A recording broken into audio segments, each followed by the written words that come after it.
Central percorre proprio l'inizio della vita di scrittura di Lee Stringer, e nel primo capitolo lo troviamo intento a fumare crack, e mentre fuma il crack trova una matita, e questa matita diventa pian piano il sostituto della pipetta del crack. When I was on the street, everybody would talk about getting off the street, or when you're on drugs, they say get off drugs or get out of the ghetto. But I think it's true that people don't pursue negatives.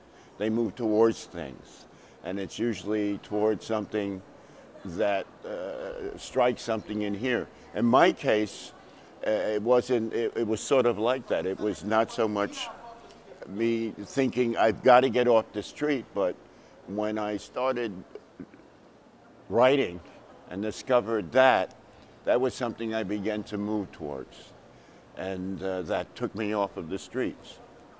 I had never written a book before that book, and two things occurred to me, and that is, at no point in writing it should I assume that the reader is already interested.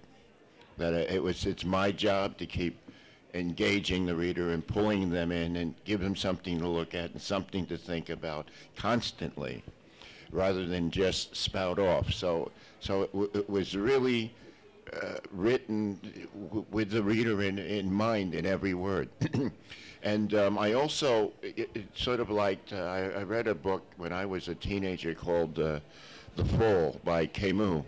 Only when I read it, I said, oh boy, this Camus is very good, because I couldn't even pronounce his name. But what he does in that book is he makes you a character in the book, because he's talking to you and walking with you. And that's very much what I felt. You know, I don't know how to write a book, but if I can just make you a character in the book, if I can just bring you along with this, in the story, you know, maybe it will turn out okay, and maybe they'll let me do it again and get it right now.